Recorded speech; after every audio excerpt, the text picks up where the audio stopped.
Hi guys, Jonathan Daniels here. I'm very excited to show you this new extension that we've created. So this is for managing customer journeys and personas also, but through DevOps. Normally we use DevOps for product management, I would say. So your product team is normally in here working on in sprints, hopefully, if they're following some sort of agile methodology. And what we've done is we've created a journey view. So in this journey view, now you have the same thing, like same information. So issues, user stories, nothing new there. But now we've put them in the a customer journey flow. So we can edit these steps in the customer journey, and then we can begin to allocate issues and user stories to different stages in the customer journey. And this just means that the customer experience team as well as the product team are all working in the same place, in the same system, and it just makes it easier for them to collaborate. A lot of times, the customer experience team, they have their own priorities, and we want them to be able to prioritize alongside the product team. We also have a section for customer feedback. So here what we're doing is any sort of customer gains, any sort of positive things that we can uh, introduce to the customer journey, we're adding these in green. Any sort of pains or things that customers are complaining about, we're adding this in red. And then any customer needs that have come up over time, especially emerging needs, these are coming up in blue. So it's good because you just have all the customer feedback in one place. Alongside this, you've got all the information about the different user stories that are being worked on, and obviously we can use this to plan as well. Thirdly, we have opportunities. So these are things that we may decide to do. These are things that we could do or invest in, I would say. So what we do is with each of these opportunities, if we look inside, we can obviously assign them to a journey, a stage in the customer journey, and we can assign a certain amount of a customer value. So the value to a customer, the value to your business as a whole, and also the effort.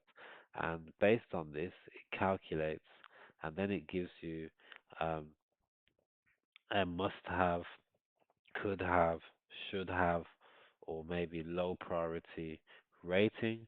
And this just helps you to prioritize in terms of all your opportunities. You may have, you know, 20, 25 different opportunities all in one stage of the customer journey. But using this, it can just help you prioritize. You can also filter at the top based on priority. So you can look at what the must-dos are and then just plan those in first, that sort of thing.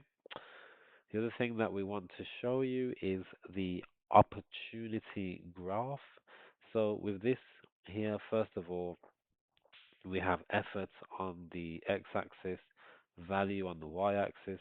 So firstly, anything that is high value is probably above, say, 40 or 50. So anything above this line you may want to consider doing. So you've got here do now, which is low effort, high value. You've got fill in here, so you've got low effort but maybe some value here.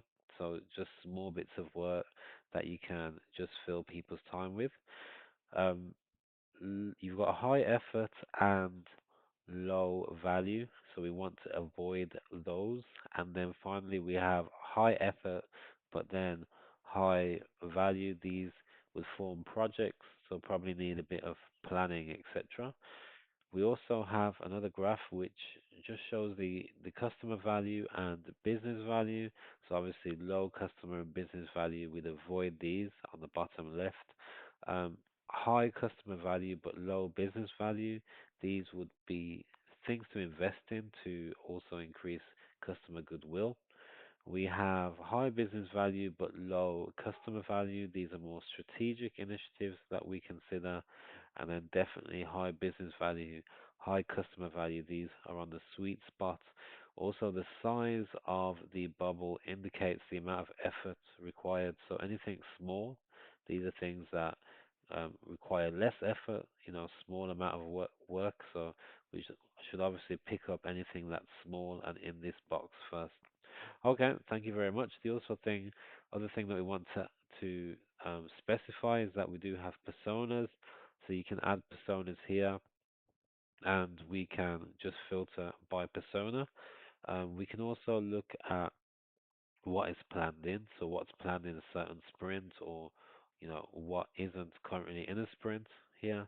So we could select on what's not in a sprint, maybe what's a must do, and then just double click these, look into these, and plan these in. And same thing on this view as well. We can filter by persona, filter by iteration, and filter by priority. We can look at what's not planned in, and we can double click into these and start to plan these, start to allocate these against the sprint, etc., etc. So we envisage this to be used definitely as a planning tool also. Okay, thank you very much for your time, guys. Let me know what you think, and if you'd like access, please let me know, and we will grant access to the extension. Thank you.